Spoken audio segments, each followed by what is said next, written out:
Hello guys, তোমাদের আগের ভিডিওতে বলা হয়েছে যে নেক্সট ভিডিওতে আমি ব্যান্ডেল চার্চে দেখাবো। চলো তো যাওয়া যাক, আজকে দেখিয়ে দিচ্ছি তোমাদের।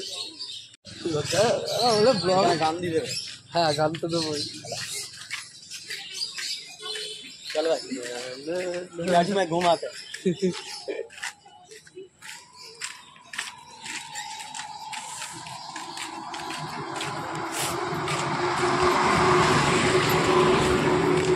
দাদা।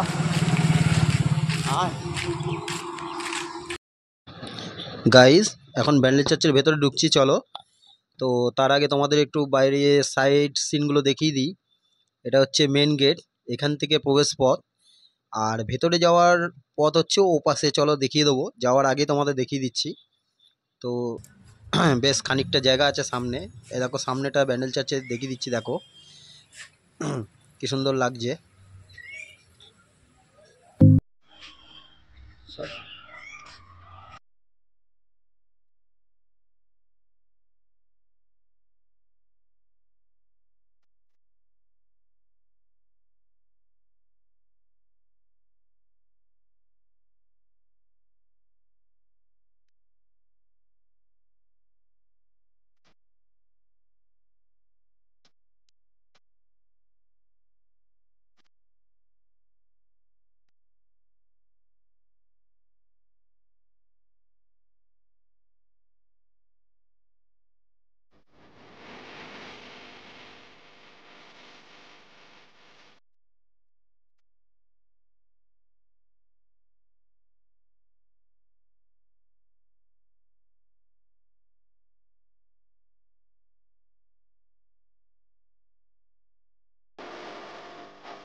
দেখো গাইজ, এবার আমরা ভেতরে যাচ্ছি।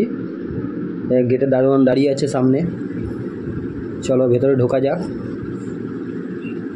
ভেতরে দেখো আর একটা দারোয়ান বসে আছে। এটা ওই দিকের রাস্তা, এটা বাইরে বেরোনো যায়, কিন্তু এটা তোমরা পারবে না, এটা আমরাই পারবো, যেহেতু আমাদের সাইডে রয়েছে পাশে দোকান, আমাদের চেনাশোনা।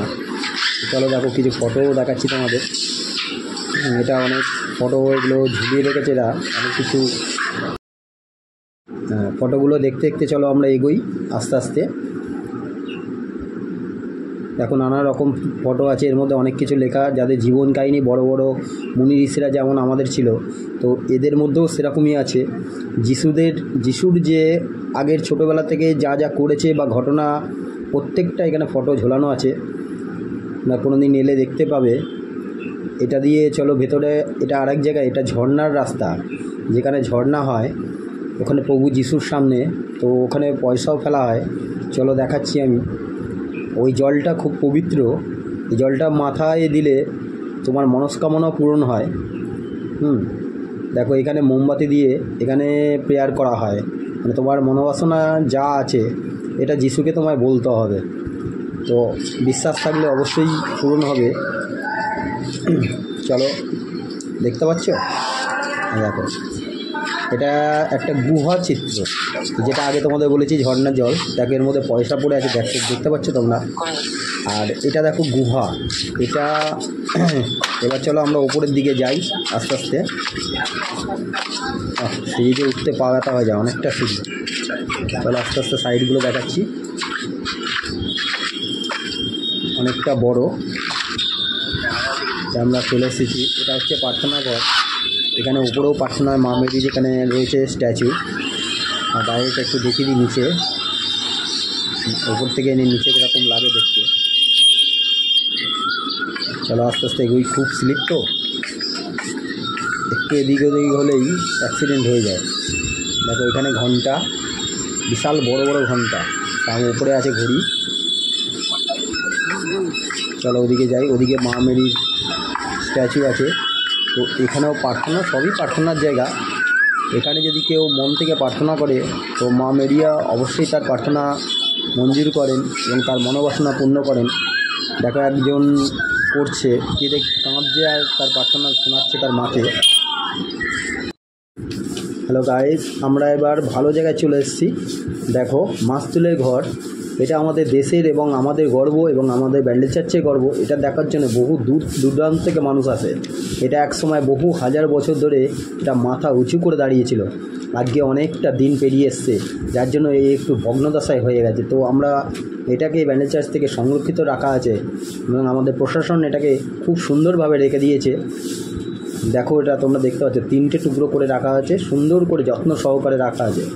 আমরা চাইবো এটা সুরক্ষিত থাকুক, ব্যান্ডেল চার্চ আরও নাম হোক খুব সুন্দরভাবে। তাহলে এটা দেখিয়ে বলে আজকের এই ভিডিও আমাদের শেষ করে দিচ্ছি। আজকে তোমাদের আগের ভিডিওতে যেহেতু বলেছিলাম আমি দেখাবো, তো সেহেতু আমরা দেখিয়ে দিয়েছি। তো এরপরে আমরা ব্যান্ডেল চার্চ নিয়ে আরও কথা হবে। তো নেক্সট আমরা পার্ট 2 করে আমি আবার নিয়ে আসবো তোমাদের জন্য। তো তার মধ্যে মাস্তুলের কিছু ব্যান্ডেল চার্চের ইতিহাসও আছে, কবে জন্ম, কবে তৈরি হয়েছে, কিভাবে হয়েছে ব্যান্ডেল চার্চ। তো মাস্তুলটাও কিভাবে কি হয়েছে পুরোটা দেখাতে পারলাম না, তো পার্ট 2তে আমি দেখিয়ে দেবো। তো এই বলে যদি ভিডিওটা ভালো লেগে থাকে তো অবশ্যই লাইক, কমেন্ট, শেয়ার এবং সাবস্ক্রাইব করো। এই বলে আজকে শেষ করলাম, নেক্সট ভিডিওতে আবার দেখা যাবে।